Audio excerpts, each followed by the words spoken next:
Salut tout le monde, j'espère que vous allez bien, c'est le football à l'aveugle, on se retrouve aujourd'hui pour une nouvelle vidéo qui va parler de l'Olympique de Marseille et du Mercato qui n'est pas terminé, d'ailleurs pour tous les clubs il est pas encore terminé, même s'il y a certains qui sont plus avancés que d'autres dans leur Mercato, et aujourd'hui j'avais envie de parler un petit peu de la suite du Mercato marseillais parce qu'il a quand même bien avancé, il y a beaucoup de renforts qui sont arrivés depuis l'ouverture du Mercato estival, mais c'est peut-être pas encore totalement terminé et ça vient un petit peu peut-être de prendre une autre tournure avec le match de vendredi soir sur la pelouse du Stade Rennais. Je vais m'expliquer sur tout ça dans les prochaines minutes et on va pouvoir commencer tout simplement, on va faire un petit peu un récap de l'effectif poste par poste, on va rappeler un petit peu ceux qui sont arrivés et peut-être ceux qui sont partis, même s'il n'y en a pas non plus des masses, il y en a trois principaux. Valentin Rongier et Quentin Merlin qui sont tous les deux partis au Stade Rennais et Luis Enrique qui est parti à l'Inter Milan. Dans mes souvenirs, il n'y en a pas non plus d'autres très importants qui sont partis. Donc les trois principaux, c'est eux.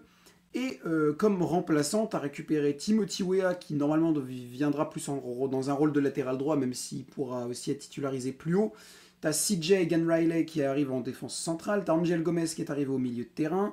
Tu as Pierre-Emerick Aubameyang qui est arrivé en attaque. Et Igor Pechao qui est arrivé au poste d'ailier gauche. Il me semble que c'est tout pour les joueurs marseillais, pour le mercato marseillais. Donc au niveau du débrief poste par poste, gardien c'est bon. Hein, t'as Geronimo Rulli et Jeffrey Delangue.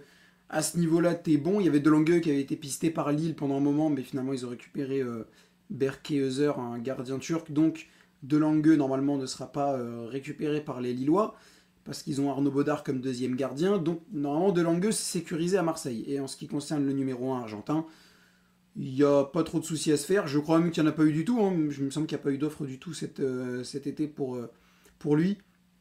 Et de toute façon, je pense que Marseille n'est pas vraiment vendeur. En défense centrale, tu as quand même du lourd parce que tu as récupéré Egan Riley. Tu as aussi Medina, d'ailleurs, j'avais oublié de le mentionner, mais oui, tu as quand même aussi Facundo Medina que tu as récupéré. Tu as Leonardo Balerdi. Tu as quand même Derek Cornelius qui est là aussi. Tu as potentiellement Geoffrey Kondogbia qui peut faire là en défense centrale. Tu as même Murillo qui peut être titularisé de temps en temps en défense centrale. Donc au niveau de la charnière, je pense que ça va, t'es pas forcément dans la merde non plus. Et c'est pareil au poste de latéral droit, hein. Michael Murillo, c'est quand même davantage un latéral droit qu'un défenseur central. Et t'as aussi récupéré, comme on le disait, Timothy Weah. Maintenant, c'est au poste de latéral gauche que les choses se gâtent. Pourquoi? Parce que t'as une option principale, Ulysse Garcia, qui est latéral gauche de métier, et t'en as d'autres avec Medina qui peut titulariser latéral gauche, mais qui n'est pas vraiment un latéral gauche. Murillo qui a été titularisé dans un rôle de latéral gauche face à Rennes, enfin piston gauche plutôt, parce qu'il jouait en. Enfin, si, non, il joue en 4-3-3. Donc, si, latéral gauche pour Murillo et latéral droit pour Egan Riley. T'as aussi potentiellement. Non, c'est tout en fait. Attends. Bah non, Garcia, Medina, Murillo, c'est tout. Non, non, c'est tout. Ah bah, non, si, je pensais à Lirola, mais de toute façon, Lirola va partir normalement. Normalement, Lirola va partir. Et en plus, je crois que c'est plus latéral droit, mais je crois qu'il peut jouer un peu latéral gauche aussi. Mais normalement, de toute façon, lui, il est dans le loft, on ne compte plus trop sur lui. Milieu de terrain, je trouve qu'avec le renfort d'Angel Gomez, t'as bien remplacé Valentin Rongier. Je pense pas qu'il y ait besoin d'un autre renfort au poste de milieu de terrain, parce que t'as quand même Kondogbia, qui est à la base plutôt un milieu de terrain. T'as Heuberg, t'as Rabiot. Voilà, t'as quand même du monde. Bilal Nadir aussi qui est là. Maintenant, tu as Angel Gomez. Honnêtement, je pense que milieu de terrain, Marseille est plutôt bien. Et en attaque, c'est pareil. En attaque, tu as déjà avant-centre, tu as Amine Gouiri, tu as Pierre-Emerick Aubameyang, tu as encore Neil Maupay sur lequel tu comptes. À gauche, tu as toujours Igor Pechao. Et pour le moment, tu as toujours Jonathan Rowe. À droite, tu as Mason Greenwood et peut-être aussi Kylian Abdallah. D'ailleurs, j'ai oublié, mais tu as aussi Robinho Vaz, ailier gauche. L'ailier droit, ouais, du coup, Kylian Abdallah, même si normalement lui, enfin en tout cas, pour le moment, j'ai pas l'impression qu'il jouera beaucoup, c'est plus Bacola et Vaz que j'ai oublié, mais il y a aussi Daryl Bacola au milieu de terrain. Daryl Bacola, il est rentré face à Rennes, tout comme Robinho Vaz, mais Kylian Abdallah était même pas dans le groupe. Est-ce que ça veut dire que Marseille ne compte pas du tout sur lui cette saison? Je pense pas, mais c'est pas une option de deuxième plan dans un rôle d'ailier droit à la place de Greenwood. Je pense que la deuxième option, si tu recrutes personne, c'est Weah. Si jamais tu recrutes personne, il y a Timothy Weah, mais l'une des recrues potentielles de Marseille, c'est Amin Adli, qui est un international marocain, ancien joueur de Toulouse, et qui peut jouer ailier droit, mais aussi milieu de terrain. Donc ça te permettrait d'avoir quand même un renfort de plus au milieu de terrain, parce qu'on ne sait jamais, et d'avoir un ailier droit en plus aussi pour suppléer Greenwood et éviter à Timothy Weah de remonter si jamais on a besoin de lui latéral droit. Maintenant, Amin Adli finalement ne se dirigerait pas vers Marseille, il semblerait qu'il parte vers l'Angleterre, je crois, vers la Première Ligue. Donc visiblement, finalement, ça ne se fera pas. Après, il y a encore toujours des rebondissements, hein. Pechao de base ne devait pas venir. De base, Pechao finalement ne devait pas venir, et au final ça s'est fait sans trop de soucis. Vu que Marseille a mis l'argent. Donc voilà, pour Amin Adli, c'est pas encore terminé, mais c'est vrai que dans l'ensemble, pour le moment, ça semble se diriger vers un transfert non fait. Mais en fait, je parlais de la défense centrale tout à l'heure, et en parlant d'Adli, je me suis rendu compte que dans le titre, j'ai mis un joueur qui est un défenseur central, donc ça montre quand même bien que Marseille a envie de poursuivre un peu sur sa lancée, et d'un côté, je comprends, parce que t'as Balerdi, t'as Medina, t'as récupéré Egan Riley, et t'as Cornelius, mais le problème c'est que bon, les trois premiers, normalement c'est bon, mais Derek Cornelius est plus trop dans les plans, un peu mais plus trop. Kondogbia, pareil, et en plus ils aimeraient bien l'utiliser au milieu de terrain, je pense, de temps en temps. Donc peut-être que défenseur central, t'aurais besoin de récupérer quelqu'un en plus, et la piste Joël Ordóñez semble être la plus probable pour les Marseillais.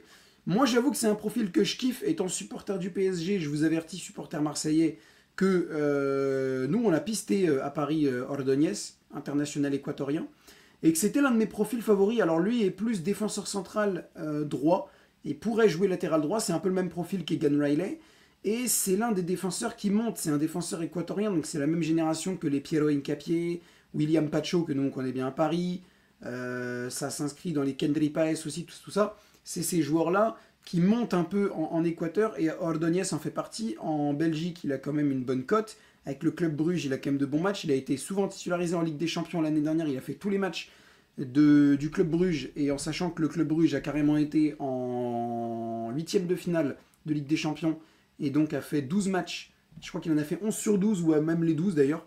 Donc très clairement, c'est largement loin d'être nul. C'est un jeune défenseur espoir. Il a quand même que 20-21 ans, je crois. Il a 20-21 ans, pas plus. Pas moins, pas plus. Soit 20, soit 21, c'est sûr et certain. Et donc, c'est un défenseur central qui peut jouer latéral droit. Moi, j'avoue que c'est un profil qui m'intéresse. L'idée de le voir monter à Marseille et s'inscrire dans une compétition avec Balerdi et Medina, j'avoue que ça m'intéresse pas mal. D'autant que, autant Balerdi, normalement, n'ira pas sur l'un côté, mais Egan Riley et Medina, respectivement à droite et à gauche, le peuvent. Donc, Ordóñez en plus, qui peut jouer latéral droit. Je pense que ça peut apporter quelque chose de plus à Marseille. Déjà au poste de latéral droit, tu serais sécurisé parce que tu aurais Murillo, tu aurais Timothy Weah, tu as Egan Riley comme solution au cas où, et du coup tu aurais Ordóñez en plus. Donc je pense qu'en termes de latéral droit, tu serais sécurisé, défenseur central aussi. Donc pour moi, Ordóñez, je ne sais pas où en est le dossier actuellement, j'ai vu qu'il y avait des complications, mais que finalement ça allait peut-être se faire, donc je ne sais pas trop où ça en est pour le dossier Ordóñez, mais honnêtement, piste intéressante. Moi, je vous le dis, piste intéressante. J'espère le voir à Marseille. C'est un joueur que j'aimerais bien voir un peu plus souvent. Maintenant, moi, le poste où ça me fait tiquer le plus, déjà, on va passer sur l'aile gauche. On va commencer vite fait par les ailiers. Les ailiers, donc il y a Igor Pechao, le nouveau joueur brésilien que Marseille vient de recruter, et il y a Jonathan Rowe, en sachant qu'il y a peut-être aussi Aubameyang et Guiri qui pourront jouer de temps en temps ailier gauche. Et Robinho Vaz. Alors, Jonathan Rowe est en instance de départ. Marseille ne le retiendra pas s'il y a une offre. Moi, honnêtement, je vous le dis, je trouve ça dommage dans le sens où Jonathan Rowe fait partie pour moi des meilleurs joueurs de la préparation marseillaise, si ce n'est le meilleur joueur. Évidemment, c'était pas contre le Bayern ou le Barça, mais c'était pas non plus que contre l'Excelsior Massouis et l'Olympique Charleroi. Il y a eu aussi des matchs très bons contre Girona, contre Valencia, contre Séville. Généralement, John Rowe a été plutôt bon sur ces matchs-là. Il a été encore meilleur contre Massouis et Charleroi, mais il a été loin d'être dégueulasse contre les trois clubs espagnols que j'ai cités auparavant. Donc je trouve déjà dommage de le vendre parce que je trouve que ça envoie un peu un mauvais signal en mode tu fais une super préparation mais Bellec tu dégages.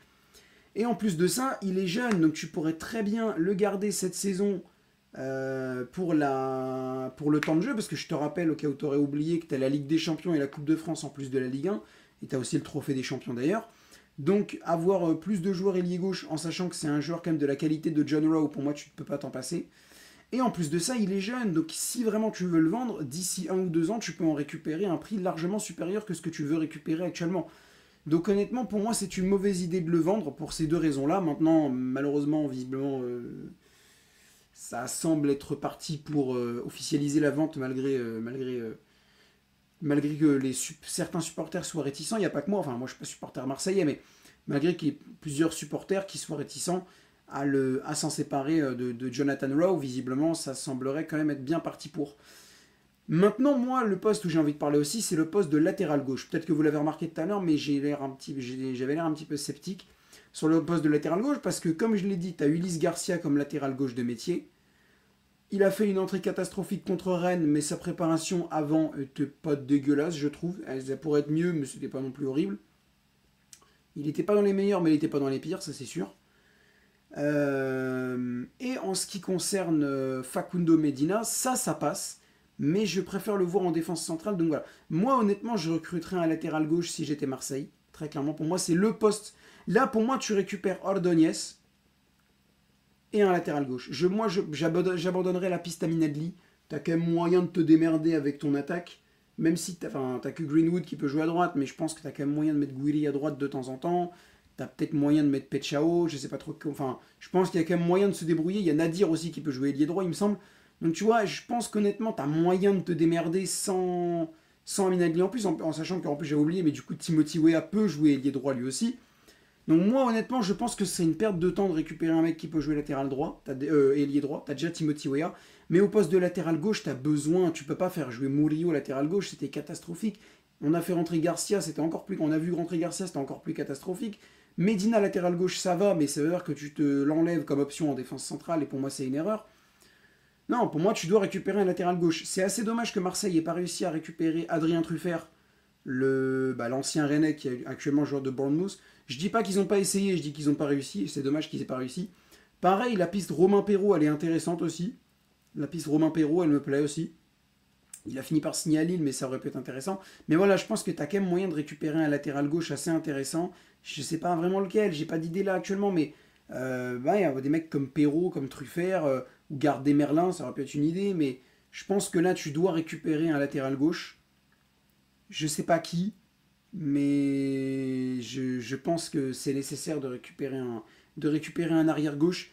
Parce que pour moi, Garcia, c'est trop juste, pas pour être à Marseille, mais trop juste pour être titulaire à Marseille. Je pense que sur le banc, ça peut faire l'affaire, mais en tant que titulaire, c'est juste, trop juste.